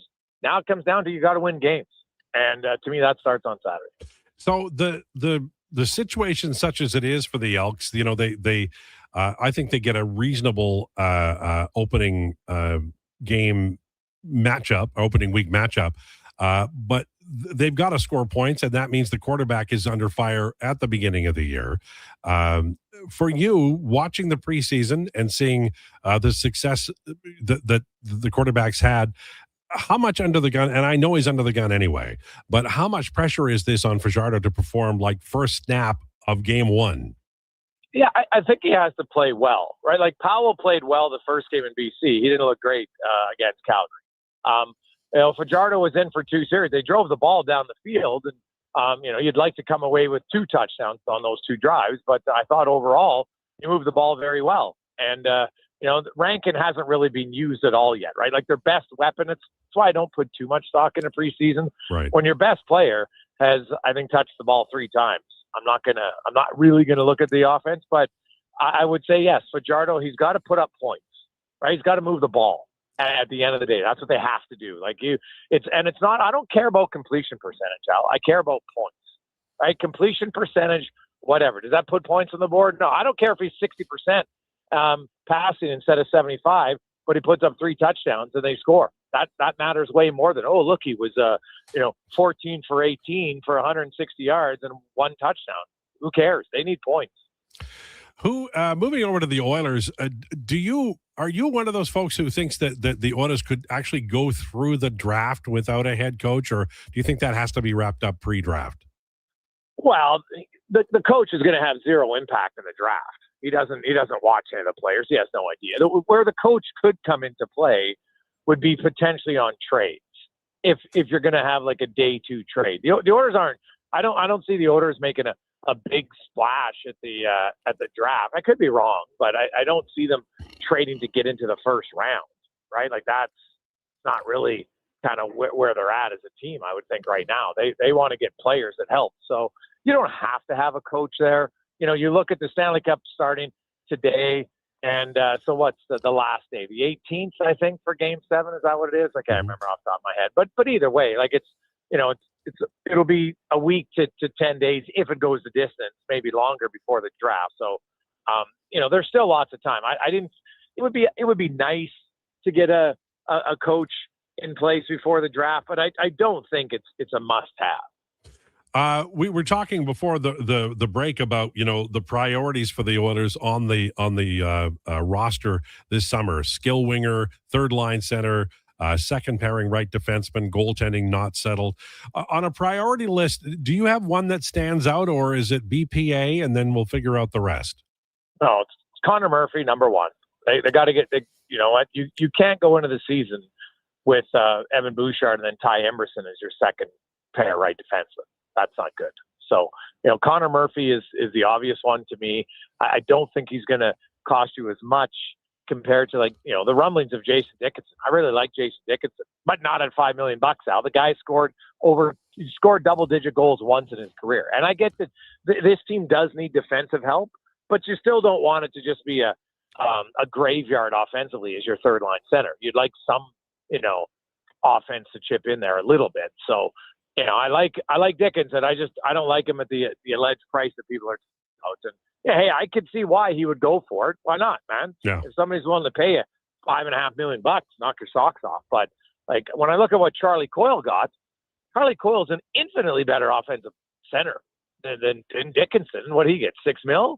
Like, you're going to pay him $5.5 million? Come on, that doesn't make any sense to me. So I would say right pair defenseman and a third line center. Although you could run Nugent Hopkins as your third line center. It wouldn't, like, he's not a top two center. He could be a third line center for you. Like, his offensive production is what it is. I've said it for years at 5-on-5. I would give other guys an opportunity to play in the top six over Ryan Nugent Hopkins. Like, I'm sorry. I've seen enough the last few years to know he's not overly productive 5-on-5. Like Kasperi Kapanen played half the season and had one less goal 5-on-5 and barely played with McDavid or Draisaitl. Like, enough's enough. And that's why I heard you guys talking about Ike Howard. Like, Ike Howard doesn't have to be great. Like, there was only 3 wingers who scored double-digit goals 5-on-5 last year, right? And one of them was Jack Roslovic, and he might not be coming back.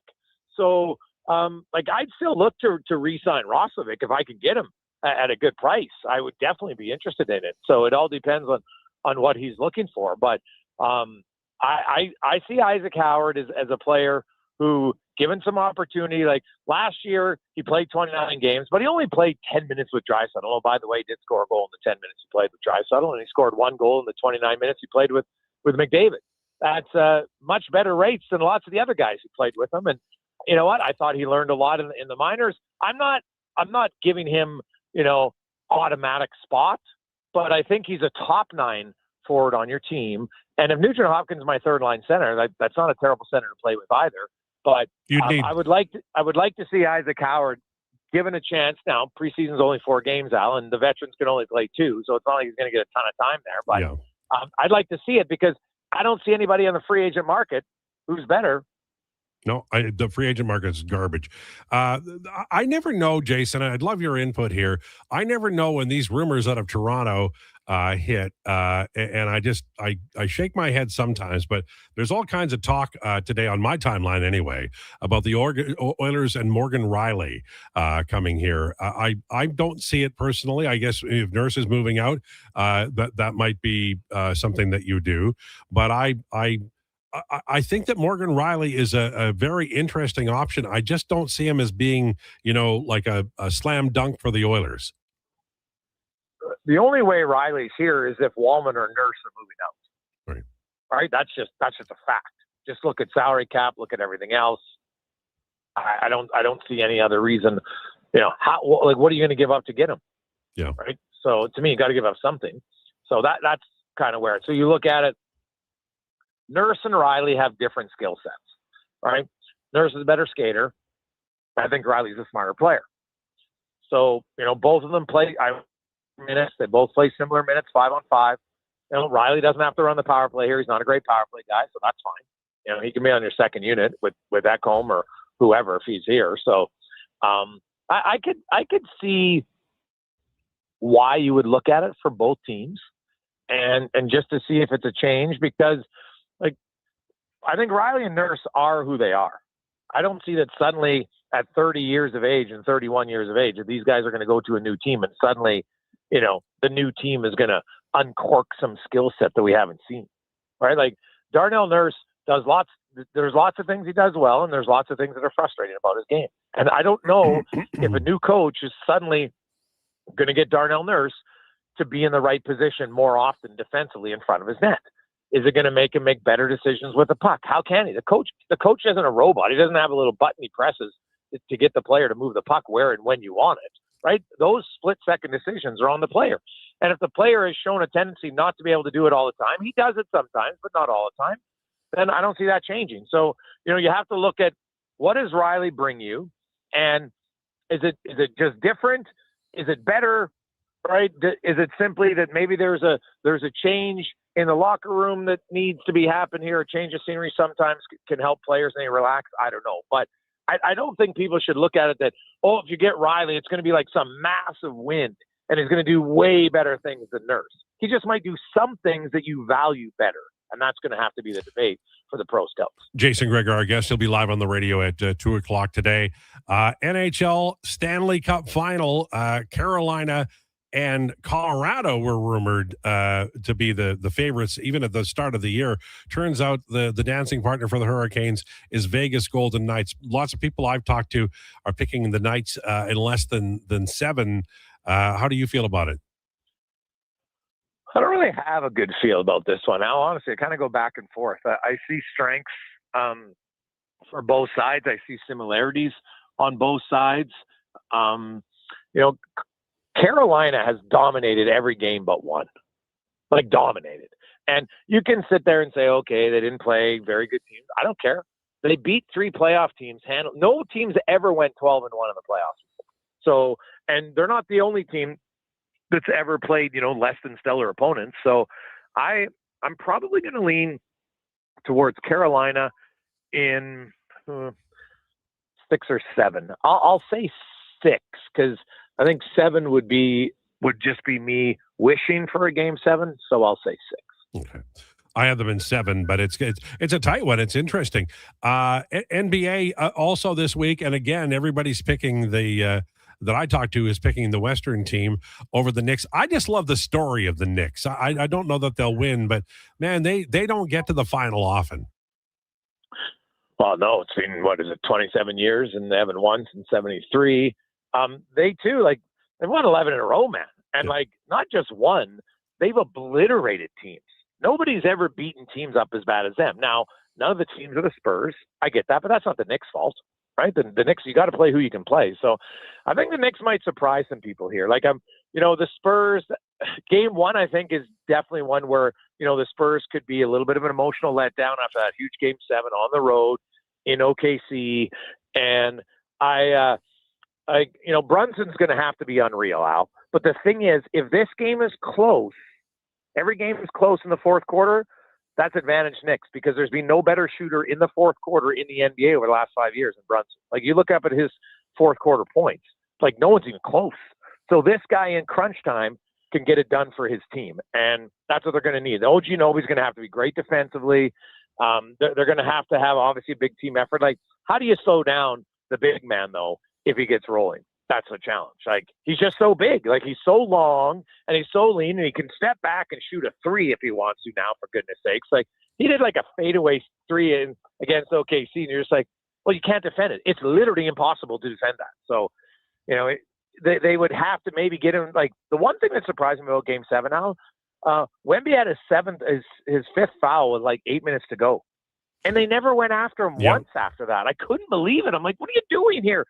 Even if he stops you, it's worth it trying to see if you can get him to foul out. But it didn't happen, and I think the Knicks are going to have a Cinderella run, and they're going to have all their guys play their best every night to win. No, fair. What's coming up on the show? Woodley's going to join us. We will talk, Al.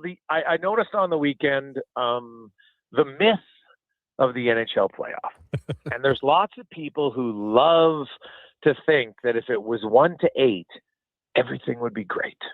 Well, will it or won't it? So I crunched the numbers on the weekend. I actually got the article at Oilers Nation if people want to read along while we talk about it. But we'll go over just simply from a results factor. What do the results tell us in 1-8 or the current format? Which one leads to more consistent competitive series? We'll break it down. Beautiful. Love it. Thanks, Jason. Look forward to it. Have a good one, Al. All right. There goes Jason Krueger. He'll be live on the radio at 2 o'clock today, and we appreciate his time. It's 1:38 on the way. Donovan Nations. Lowdown with Lowetide, brought to you by Wolf GMC Buick on Sports 1440 and YouTube. Sports 1440 in West Edmonton Mall and Wetaskiwin. CKJR is a Stingray radio station. Download the free radio player app and listen wherever you go. 60 years ago, we started selling trucks as Western GMC Buick. Today, we are Wolf GMC Buick. We're still located on the corner of 184th Street and Stony Plain Road with the same ownership for over 2 decades. Our customers have trusted our family-owned, community-driven business, and for that, we are thankful. If you're looking for a truck or SUV, pop in and one of our seasoned professionals will get you a great deal, hassle-free. Come trust our team at Wolf GMC Buick. Wolf GMC Buick. We're making it easy. Attention Alberta construction pros. For over 50 years, Jaffa Equipment Rentals has been your go-to for top-notch equipment and stellar service. Whether you need rentals or expert maintenance, we've got you covered. Stop by our Edmonton or Calgary locations today. If you've got a smart speaker, get it to play Sports 1440. And it doesn't matter when you listen as we roll out the Sports Talk 24 hours a day, 7 days a week. Edmonton's home for sports radio is Sports 1440. Tired of the rough ride? Alberta used to be a leader in highway planning and construction, but years of neglect and cuts to maintenance are showing. You can see it, and your vehicle is feeling it. Infrastructure can last for years with a little TLC, but when repairs are deferred, minor issues become major reconstruction. We need action and a reliable capital plan. Contact your MLA and demand stable infrastructure funding. Find out how at fixourroads.com. A message from the Alberta Road Builders and Heavy Construction Association. 24 hours a day, 7 days a week. Edmonton sports fans, stay informed with Sports 1440. Stream us. Listen to us on the AM dial. However you consume this radio station, thanks for listening.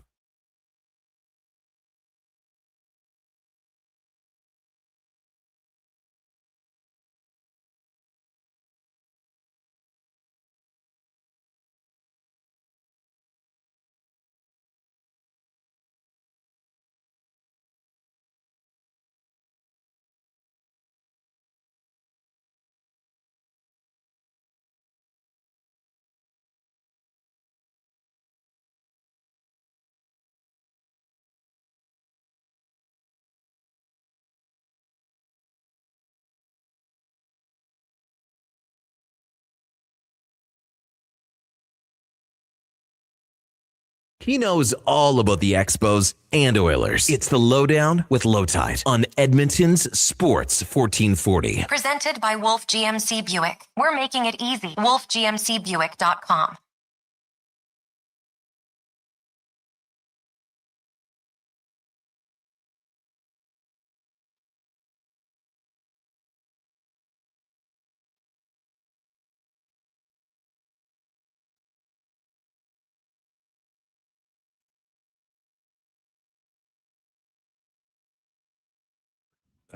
I love Boys Are Back in Town. I love Jailbreak.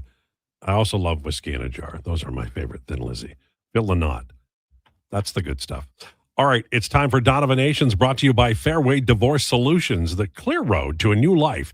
There is a better way. Fairwaydivorce.com. And Donovan, you have a very interesting subject matter, especially with the big trade for Garrett today. Yes, so I'm going to go through kind of my what I think are kind of the top, biggest trades in NFL history. I guess the one question everybody would probably have is, how are you kind of going to determine this? Are you going to determine by, like fleecings? Or are you going to determine by, pure like packages for packages? Like, for instance, the Garrett trade today, it's a huge package. It's a great return for Cleveland. I'm going to kind of go by my personal like package type deal. So the Garrett trade's on my list. It has to be based on, where it is today. But there are so many different NFL trades. Like if I was to give you the biggest fleecings, you'd include the AJ Brown deal, right?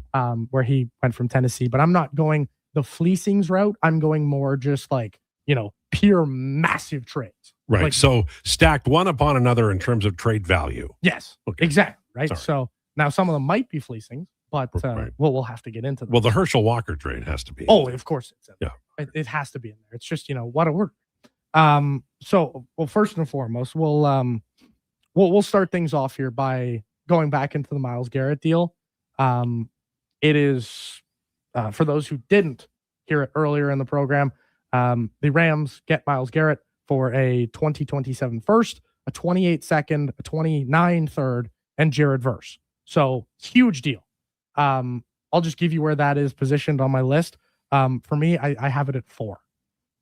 It is one of the, I know it's a little out of order, but I may as well just do it now. It is just an absolute blockbuster. I think in my mind, it's probably the biggest defensive trade we've ever seen. It's debatable. You could probably throw out some other ones in there too, but I think this is the guy on defense in today's day and age. Not the only current day trade that we're going to see in my list, but man, Myles Garrett, like that's a barmer. That's a blockbuster. My number 5 though, I'm gonna say the Micah Parsons deal from last summer. Okay. Like that is probably, right up there in terms of shock value. That one might have actually surprised me just a smidge less than this Myles Garrett one from today, because man, like you look at Micah Parsons, that's a younger guy. Like that is a guy who we all kind of look at and say, man, this guy, what a stud. He's younger. He was kind of like the face of the Dallas Cowboys. He was he not the number 1 selling jersey in the NFL too? Like, I think he was. I'd have to look that up, but yeah, like for me, these are probably the 2 biggest defensive trades we've ever seen between Parsons and Garrett. And that's Parsons, my number 5, Garrett, my number 4. Off to my my number 3 here. I'm going to look towards the Matt Stafford trade. I was waiting for that one. If you remember back, the Matt Stafford trade was ginormous. Obviously, Rams go on to win the Super Bowl as a result of the Matt Stafford trade, a team that was they viewed themselves as a QB short, and Matt Stafford goes to the LA Rams for just an absolute monster package. I know some people are looking back on it and saying, "Oh, the Lions win this deal," which I just think it's the ultimate win-win trade. Like, say what you will about only getting one player and one quarterback for the package that the Lions wind up getting, but like anytime you win a Super Bowl as a result of a trade, you've got to be pretty happy and you get your franchise quarterback. Where like the Lions wind up getting themselves just this absolutely insane package. They get Jared Goff, their franchise quarterback. As a result, they also go on to get a 3rd round pick, a 2022 first round pick, and a 2023 first round pick as well. They get Jahmyr Gibbs, Sam Laporta. They get Jameson Williams. They get basically their whole team as a result of that trade. So that has to be in the list somewhere. Excuse me. The voice catching up with me now. You're okay? I'm okay. I worry about you. I am okay, but the voice catching up with me there a little bit. If you lose your voice tonight, don't use it anymore. I will not. But yeah, like that Matt Stafford trade was a thing of beauty for both teams, as far as I'm concerned. The number 2, I'm just doing this one at number 2 because just in case one of my friends is listening, and he's a huge Broncos fan. I said it not necessarily about fleeces, but I'm putting the Russell Wilson trade in there. Okay. Russell Wilson also fitting because he retired today as well. You could realistically should probably flip-flop the Stafford and Wilson trades, but man, you look back at that trade and it is an absolute doozy for the Seattle Seahawks. Russell Wilson at the time, like the Seahawks are getting an MVP, a former MVP, a former Super Bowl MVP, right? Like a former, like they're getting an absolute stud, and as a result, they don't get that player. They sign him to a massive extension, and the Broncos wind up getting themselves 2 first-round picks. As a result, they get Devon Witherspoon, they get Charles Cross, they get 2 players that really help win them the Super Bowl, and the Denver Broncos get screwed. Like, it was a huge trade at the time because everybody's looking, and former MVP Russell Wilson, guy who played pretty well the year before, then just falls off a cliff. Number 1, though, It has to be the Herschel Walker deal. Yeah. Yeah. I was waiting for this. It has to be. It was nuts. Oh my God. It was like, I think people forget what the trade was. It was like mind blowing. I'm kind of surprised that the Brett Favre trade wasn't on there. That's fair. Because that was big too. Especially like what happened after he went to the Packers as well. Like good, but still not great, in my opinion, I guess. Well, it was, what I remember about like Herschel Walker was like, he was dominant, but he was not like, you couldn't do that. You know what I mean? Like, it just was too much. And sorry, yes. I knew Russell Wilson isn't the Super Bowl MVP. I don't know why that just kind of came out of my mouth. Things happen. MVP. I've been down this road with like, is your throat sore at all? It got sore throughout that segment. Okay, you need to drink a lot of water or something in the next few hours. The brain kind of I brain farted. We all are wrong sometimes. I know it was Malcolm Smith. It was just a massive stupid brain moment.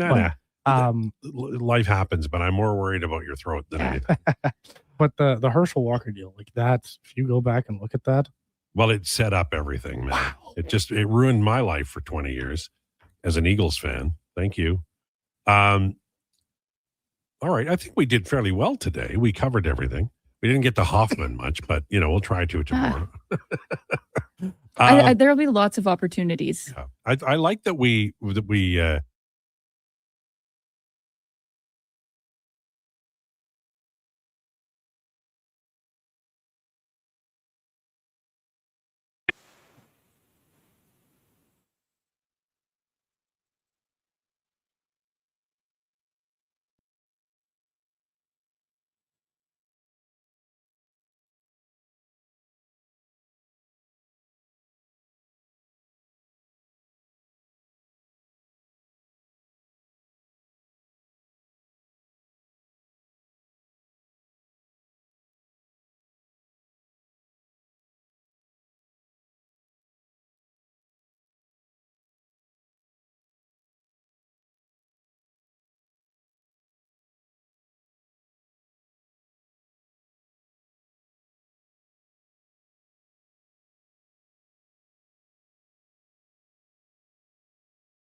few hours on the Jason Krueger Show and a busy week ahead as well. And we've got you covered. We'll be talking to Kevin McCurdy. We'll also be talking to Bagged Milk and Steve Lansky on Friday as well. Now, are we all back together tomorrow? Is this the last day you'll be with us? Potentially Thursday. Okay. Maybe Friday. All right. Still figuring out some scheduling things. I need to chat with Josh, but do we know if Declan's coming back? Because he is in Italy, and I'm assuming that he's having a blast. I'm assuming he's at a restaurant right now, probably learning how to make his own pasta and running the show there. Right. So then he never has to come back. Right. He's probably doing a great job waiting on tables. All right. Thanks so much for tuning in. Jason Krueger is on the way. Please enjoy your day. This is a Sports 1440 update.